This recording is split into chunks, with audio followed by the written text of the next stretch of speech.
Hi-oh YouTube, my name is Dexter and welcome to this Friday special edition of Warframe, where I'm playing the newest Warframe, Hildryn. I thoroughly adore this character. I love what she's able to do, I love her design, I love her abilities, I love everything about her. She is fantastic. She is a energy shields based tank, which sounds a lot better, or it sounds a lot worse than it actually is. She's quite unstoppable if you play her correctly. Her trait is that, or her passive rather, is that anytime she takes fatal damage, she will become immune to damage for 5 seconds. Similar to how, Nidus works, but instead of having to have 5 stacks of infested mutation, or whatever the hell it's called for Nidus, Hildryn just needs to have her energy shields recharge. And you can tell your passive is in effect if your energy shield meter has a weird light blue glow to it, or energy floating through it, which mine certainly does, because, you know, I haven't died yet. I haven't taken any amount of damage for it to trigger, or for it to not trigger, rather. Her one button is called balefire, or I guess the other part of her passive is that all of her abilities take shields instead of energy. She does not have shields in any capacity. She doesn't have energy in any capacity. She only has shields, and I would love to know what I'm throwing these stars at, but I don't, because my hands are too big. But this is a mobile defense mission. I'm just murdering my way through the Grineer. My one button is not what I just used, but I like it a lot. One button is called balefire, and it pulls out a little knuckle duster kind of looking thing. That's the balefire launcher. Pulls out the balefire launcher, and you can pump out little explosive shots. They cost shields per shot to use, but if you're using your 2 button as much as you should, which is pretty much as soon as, or whenever you want, which is called shield pillage, you should never run out of shields. The way shield pillage works is it steals a % of enemies' maximum energy shields and armor, and restores that amount to you as overshields.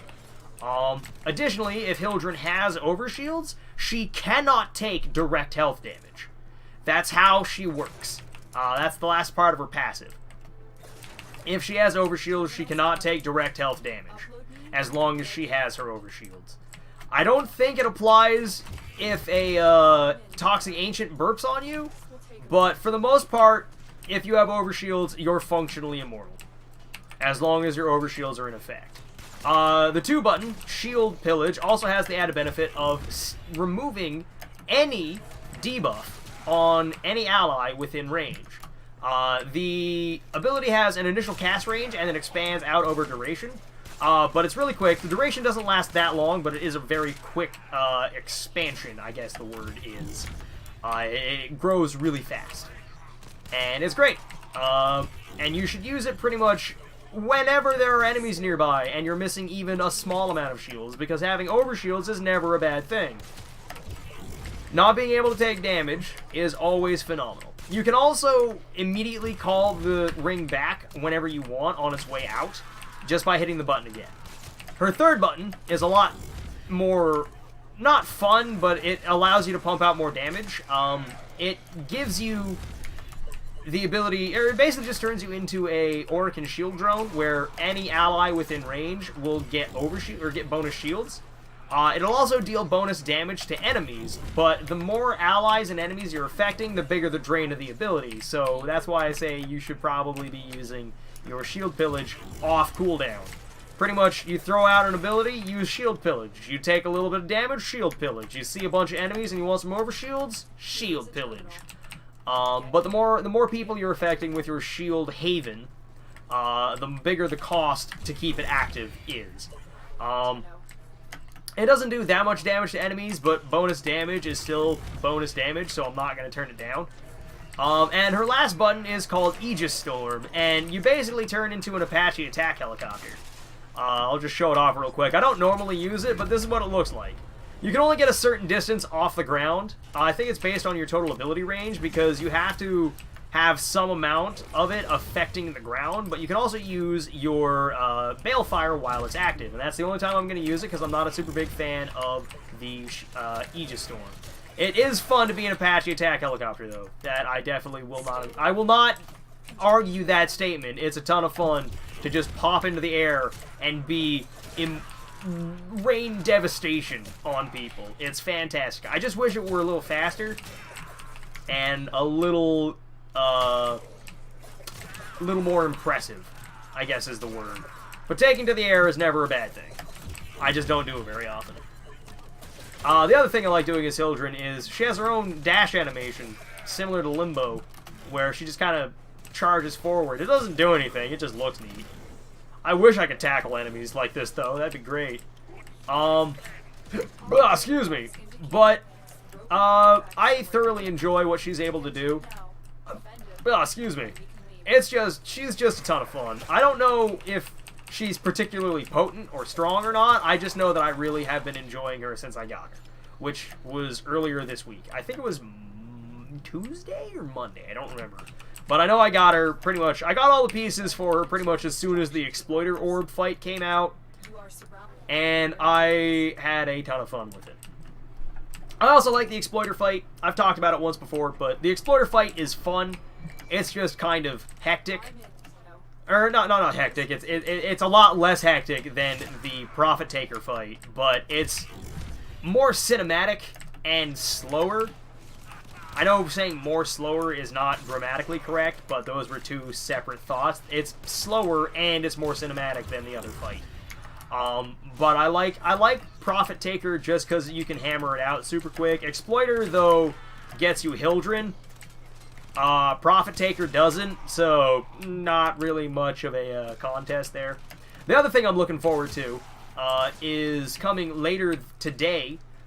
There's a double resource weekend going live starting sometime later today. I don't know when exactly it's coming, but it's to celebrate the 6th anniversary for Warframe.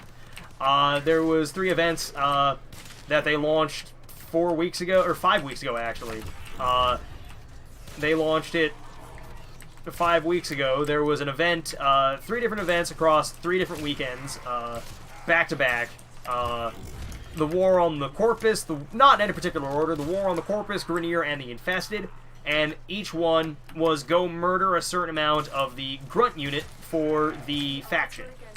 The War against the Infested, which is what's currently, or what we're going to be rewarded for in a little bit, is a double resource weekend.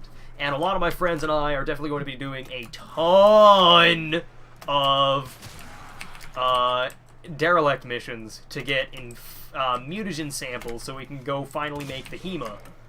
Because we want the HEMA, and I know it's not a particularly good weapon, but I want it just to say that I have it, because it's pretty much been taunting me since it came out, or taunting me and my friends since it came out, because our guild is too large for the amount of people that play the game consistently, which is just basically me and 6 or 7 other guys. Even though we have a squad, even though our guild is somewhere around the size of 30 players or 40 players, but our HEMA progress, I think we got to get 5,000 more mutagen samples of the 15,000 that we needed, and it's been slow going. I'm not gonna lie, it's been very slow going, but this weekend they're having a double resource weekend, and I'm looking forward to it. I'm also looking forward to learning anything else about Wisp. They didn't talk about her last weekend, or 2 weeks ago, in the Digital Extremes dev stream, and I was kind of disappointed by that, but they did show off a couple other things, and it was still fun to watch. Unfortunately, Rebecca was quite sick, and I feel bad for her. But she toughed it out, and she was a real trooper. But I'm gonna go. For those of you who are new, feel free to like, comment, and subscribe if you want to. But if not, carry on your merry way. But for the rest of you ramblers, I will catch you all next week with another Friday special, where hopefully I'll be playing more Warframe. So I hope you all enjoyed this, and I'll see you all next week. Bye, everybody. It's been a ton of fun.